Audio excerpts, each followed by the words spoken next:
Hey, thanks for joining me today. I've got a couple different subjects I want to talk about, so get ready. This will be a bit of rambling today, all right?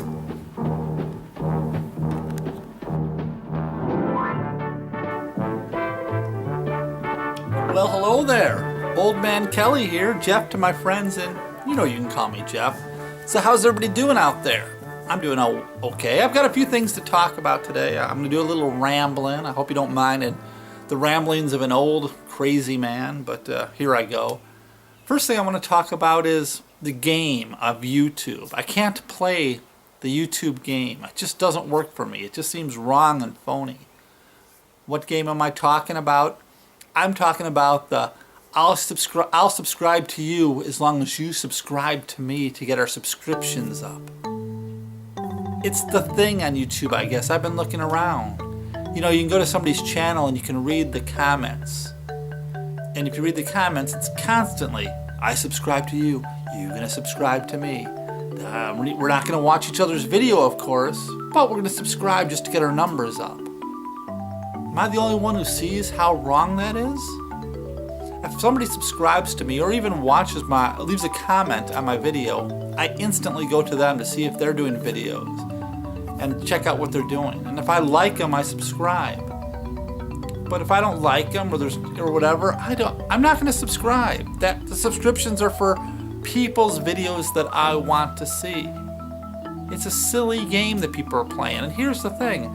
I've been to sites where people have like 600 subscribers and they're getting like 15 views of their videos. Do you feel good about that? That the percentage of subscribers, the people who have subscribed to your channel aren't watching your videos? You don't get it? I've got, less than 30 subscribers and I get, 7 to 10 views per video. Close to a third of my subscribers are watching.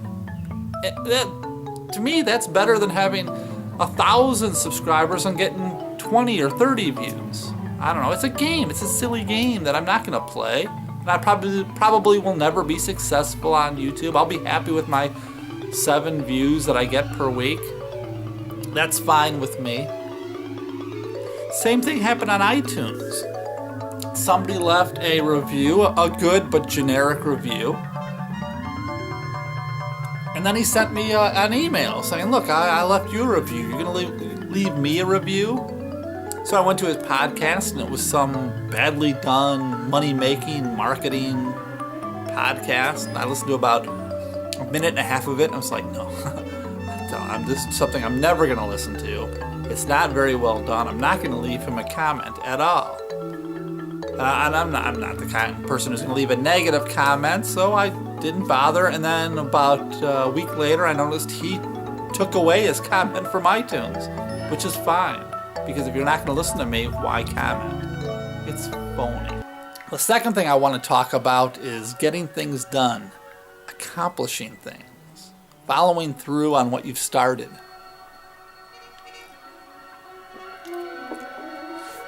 A lot of us get excited initially over certain new projects or ideas, Let's say you woke up in the morning and you decided, you know what, I'd really like to have a garden.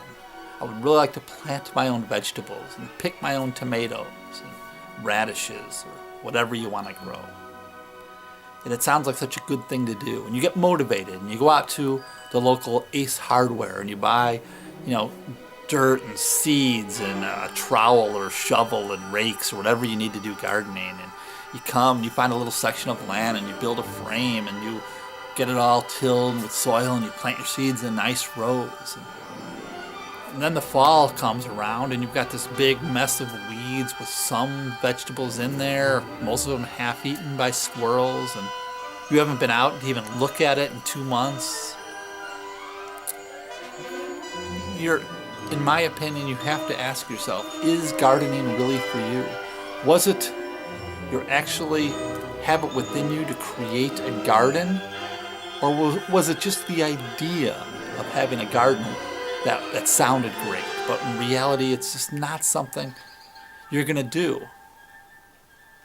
I talk about this because my friend on YouTube, Rich D. Harris, did a vlog where he talked about these things. He talked about and he gives the example of jogging. He wants to jog, but he makes up excuses of why he's not going out and jogging, right? And I've been there. There's been a lot of things that I've thought were great ideas, something I really was motivated to do, and it just sort of faded away, and I stopped doing it and made excuses of why I'm not going to do it anymore. But then you have to ask yourself, is this something you really want to do? What is your motivation of wanting to be? Let's go with jogging. What is your motivation of wanting to be a jogger? Is it the idea of being healthy? Is it the idea of being a jogger you like? There are some people who go out and they just love jogging. They just love being out there and just clearing their mind and jogging. So there's no question to some people about getting out there and doing it. But if you're making up excuses, I think you have to ask yourself, and you can all, and this is, I can't tell you what's right or wrong here. That's all that's you. But you have to ask yourself, do you want to be a jogger, or is it just the idea of being a jogger that you like? You know what I'm saying? I've been there, and I've heard this from a lot of people. I start out so many projects, and then they go away, and I start a different project, and then that go, and I would like to just, and if you really enjoy doing it, if it's something you're really meant to do, and I use that term loosely because I don't know if there's anything we're meant to do, but if you're meant to be one of these people, wouldn't you just do it regardless? I don't know. And I could talk about a few things. My guitar playing. I practice my guitar 2, 3, 4 times a week. All the time. And it's not a question of, oh my God, I better practice guitar. I mean, I love playing guitar, but Jesus, I gotta practice. That sucks, but okay. That's not something that comes to my mind. I sit on the couch every once in a while, I look over my guitar, and go, God, I feel like playing guitar, and I just grab it, and then it's like, you know what? That one Beatles song that I like, I should learn how to play that. And I start working on it. I think if there is we're meant to do things, playing guitar, even though I'm not a very good guitarist, playing guitar is something that I do. It's nothing that I have to force myself to do. It's not something that I have to motivate myself to do. It's not something that I have to overcome excuses to do. I just do it. These videos I do on YouTube, no one watches, yet I love doing them. And there's no question. I wake up in the morning on the weekends excited about making a video. And you might ask yourself, you get excited over making these, Jeff? Seriously? I do. It's crazy. I wish I could do more, actually, but I don't. I just have a lack of time. My podcast. I love doing my podcast. I don't get a lot of listeners. You could be a listener, Coffee with Jeff. I don't get a lot of listeners, but I love doing it, and I wish I had more time to work on that. That's time. That's I think some of the bottom line is, if you enjoy doing something, you're going to do it.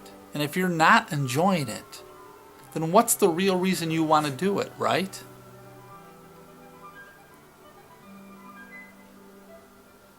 Am I making sense? Anyway, enough of that. One more thing I want to talk about. Mel freaking Brooks, the genius himself. I got to see him the other day.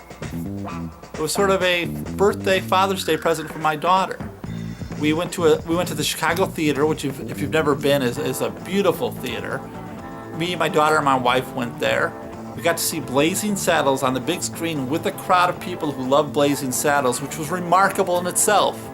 Anytime an actor would come on the screen, whether it was Madeline Kahn or Gene Wilder or whatever, everybody would applaud, and people were laughing before the jokes were even told.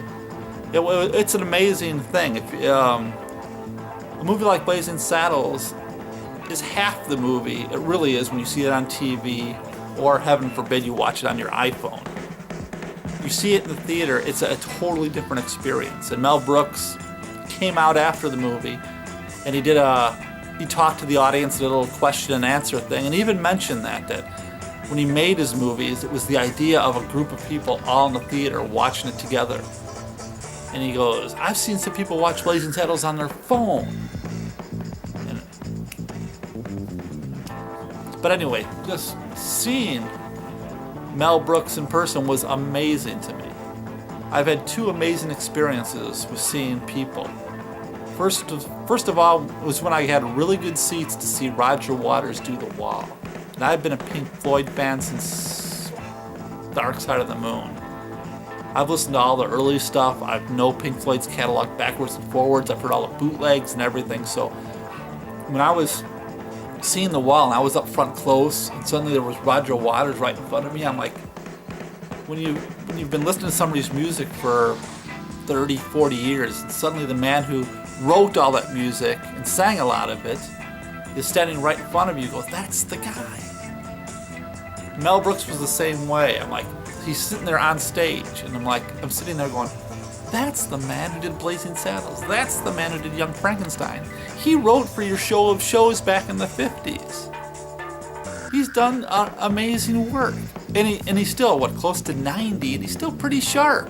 He was telling stories about making the movie, talking about how, one of my favorites was he was talking about why he hired Richard Pryor as one of the writers for Blazing Saddles.